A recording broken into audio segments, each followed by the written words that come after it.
To lose weight, you've got to limit your calories to about 1,500 a day and limit your carbohydrates to 10 to 20 grams per feeding. Limiting your carbohydrate intake is the hard part and the key to weight loss. You can't control your carbohydrate cravings. Carbohydrate cravings come and go over time in response to internal metabolic factors and external cues like smells when you pass a bakery, or when you see someone eating an ice cream cone, or when someone mentions M&Ms. If you can limit your carbohydrate intake, you can lose weight. Your total daily carbohydrate intake is the most important factor in how much you weigh. Do a carbohydrate craving exercise twice a day to diffuse your sweet and starch cravings so you can stay on a low carbohydrate diet and lose weight. Tug of war with the carbohydrate monster. Imagine you are in a tug of war with the carbohydrate monster. The carbohydrate monster is very big, very ugly, and very strong. Grab the rope with both hands. Between you and the carbohydrate monster is a giant pit, the pit of sweet and starch cravings, and binging and self-loathing. If you lose the tug of war, you get dragged into the pit, binge on sweets and starches, and hate yourself. The harder you pull, the harder the carbohydrate monster pulls back. You pull hard, and the carbohydrate monster pulls even harder. You are about to get pulled into the pit. You pull harder. The carbohydrate monster pulls even harder. You can't control your carbohydrate cravings. Carbohydrate cravings are automatic, something that happens to you in response to internal metabolic factors and external cues. Now, do yourself a favor. Drop the rope. The carbohydrate pit. Imagine you are in a field at night. It's dark and you've got a bag of tools. Your job is to run around the field. There are deep holes in the field and pits of carbohydrate craving and self-loathing. You run around and fall into a pit. You can't climb out. You reach into your tool bag and the only thing in the bag is a shovel. You start digging and it makes the hole deeper. You try digging stairs to climb out, but the dirt slips and you dig yourself deeper into the pit of craving and self-loathing. The more you dig, the hole keeps getting bigger and deeper. You can't dig your way out of the hole of carbohydrate cravings. Digging is what makes holes. You can't control your carbohydrate cravings. Carbohydrate cravings are automatic, something that happened to you in response to internal metabolic factors and external cues. Now, do yourself a favor. Stop using the shovel. Joe the Carb Bum. Imagine you've got a new house and you've invited all the neighbors to a housewarming party. Everyone in the neighborhood is invited. You put up a sign in the supermarket so all the neighbors show up and the party's going great. But here comes Joe, who lives behind the supermarket in the dumpster. Joe is stinky and smelly and you think, why did he show up? But you said on the sign that everyone is welcome. Is it possible for you to welcome Joe without liking that he's there? Can you welcome Joe the carbohydrate bum even though you don't like him? You don't like his lifestyle, the way he smells, and his manners. You're not happy about the way he's dipping into the punch and grabbing sandwiches. Your opinion from Joe is distinct from your willingness to have him in your home. You can decide that even though you said everyone is welcome, Joe is not welcome. But as soon as you decide this, the party changes. You throw Joe out, and then you have to be at the front door guarding your house to make sure Joe doesn't come back in. Or you can decide Joe is welcome as the other guests as long as he doesn't mingle, so you have to keep pushing Joe into the kitchen. So your party is about keeping Joe out of the house or keeping him in the kitchen. Life is going on. Your party is going on. And you're spending your life guarding Joe. It's not much of a party anymore. It's a lot of work. Your carbohydrate cravings are Joe. Carbohydrate cravings are automatic, something that happened to you in response to internal metabolic factors and external cues. Your carbohydrate cravings are guaranteed to show up, like Joe at your party. You can welcome them, even though you don't like the fact they came, or you can spend your life throwing your carb cravings out of the house, and they just come back again. Your call. Hands as cravings. Imagine your hands are your carbohydrate cravings. Put your hands together like the pages of a book. Open your fingers and bring your hands in front of your face. Look around. Mostly what you can see are your carbohydrate cravings. Little else gets through when your hands are plastered in front of your face. This is how you live your life most of the time, trying to get through your day, looking through your carbohydrate cravings. Now, lower your hands. Your carbohydrate cravings are still there, but you can just let them sit there without interfering with you getting on with your life. Carbs on a stream. Imagine yourself sitting beside a gently flowing stream with leaves floating along the surface of the water. Now, think of a food you are craving, allow it to enter your mind, and place it on a leaf. Allow the food to float by. Put the food on another leaf and allow it to float by. If your thoughts momentarily stop, continue to watch the stream. Sooner or later, your thoughts will start up again. Put your carbohydrate craving on a leaf and allow it to float by. Allow the stream to flow at its own pace. Don't try to speed it up and rush your cravings. You're not trying to get rid of your cravings. You are allowing your cravings to come and go at their own pace on the leaves. If your mind says, this is dumb, or I'm bored, or I'm not doing this right, place these thoughts on leaves as well and allow them to float by. Then go back to putting your craving on a leaf and allow it to float by. If a leaf gets stuck, allow it to hang around until it's ready to float by. If a stray thought comes up again, put it on a leaf too and allow it to float by.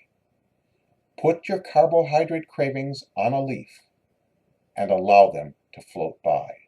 If a difficult or painful feeling arises, acknowledge it. Say, I notice myself having a feeling of boredom or impatience or frustration. Put this thought on a leaf and allow it to float by. Put your carbohydrate cravings on leaves and allow them to float by. From time to time, your thoughts may hook you and distract you from putting your cravings on leaves and allowing them to float by. This is normal. As soon as you realize that you've become sidetracked, gently bring your attention back to your cravings. Put your cravings on leaves and allow them to float by. Carbs on a cloud. Imagine looking into the sky. The sun is shining and you see a lovely collection of cumulus clouds floating by. See the clouds gently float by. Now, take a carbohydrate craving. Think of a food you've been craving. Allow it to enter your mind and place it on a cloud. Allow the craving to float by. Do it again. Place your craving on a cloud and allow the craving to float by. If your thoughts momentarily stop, continue to watch the clouds. Put your cravings on clouds and allow them to float by. Sooner or later, your thoughts will start up again. Put your carbohydrate craving on a cloud and allow it to float by. Allow the clouds to flow at their own pace. Don't try to speed up and rush your cravings. You are not trying to rush the clouds or get rid of your cravings. You are allowing your cravings to come and go at their own pace. If your mind says this is dumb or I'm bored or I'm not doing this right, place these thoughts on a cloud too and allow them to float by. Then go back to putting your cravings on a cloud and allow the cloud to float by. If a cloud gets stuck, allow it to hang around until it's ready to float by. If a stray thought comes up again, put it on a cloud too, and allow it to float by. Then go back to putting your cravings on a cloud, and allow the cloud to float by. If a difficult or painful feeling arises, acknowledge it.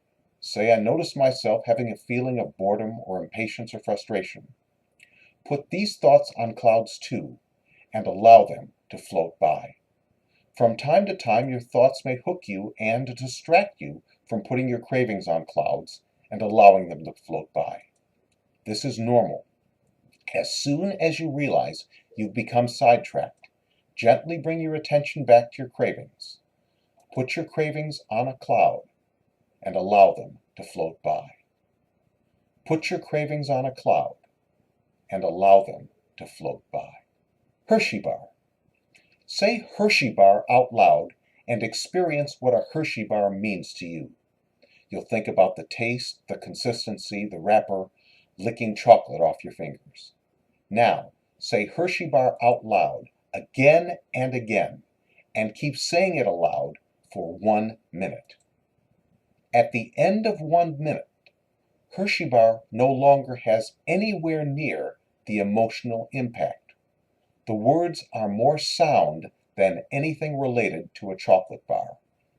Do this with any carbohydrate food you are craving.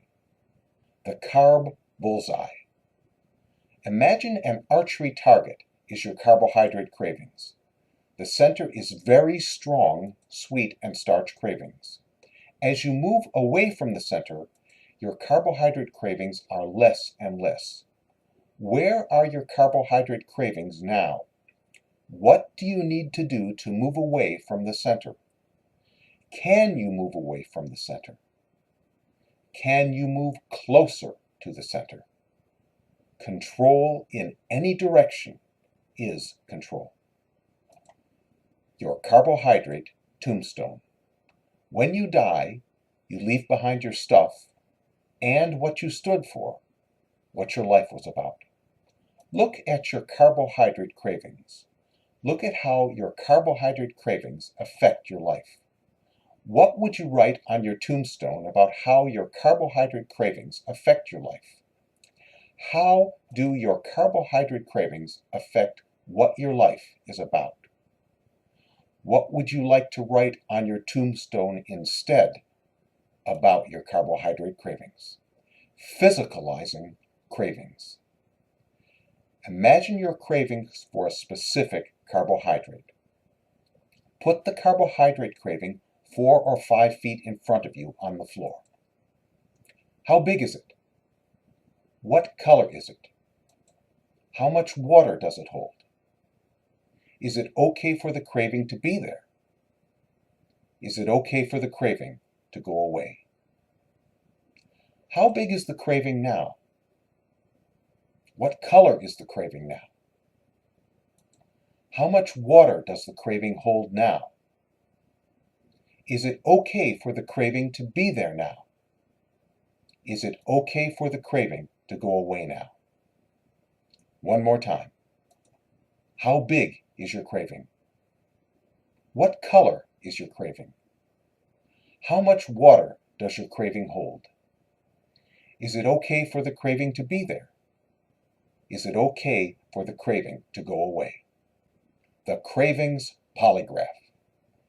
Imagine that I've hooked you up to the most sensitive polygraph in the world. You're all wired up, and the machine can detect your carbohydrate cravings. If you have a carbohydrate craving, the machine will tell me. I want to give you an extra incentive, so there's a .44 Magnum hooked up to the machine next to your temple, pointed at the ceiling, but the gun will go off and make a really loud, unpleasant noise every time you get a carbohydrate craving. So don't get a carbohydrate craving. Don't even think about carbohydrates, or the gun is going to off. No cravings, or the gun goes off. Silly, isn't it? The diet ski monster. Imagine you are going skiing. You take the lift to the top, and you're about to ski down. But the ski monster comes up to you, asks where you're going. You say, "I'm going to the lodge at the bottom." The ski monster says, "I can help you," throws you into his helicopter, flies you to the lodge, and disappears. You look around dazed, then take the lift to the top again. You're about to ski down when the ski monster grabs you, throws you into his helicopter again, and takes you to the lodge. You give it one more try. You look around, jump on the lift to the top, but the ski monster grabs you, throws you into his helicopter, and takes you to the lodge again. You're pissed. You're frustrated. This is exactly how you've been trying to lose weight without carbohydrate cravings.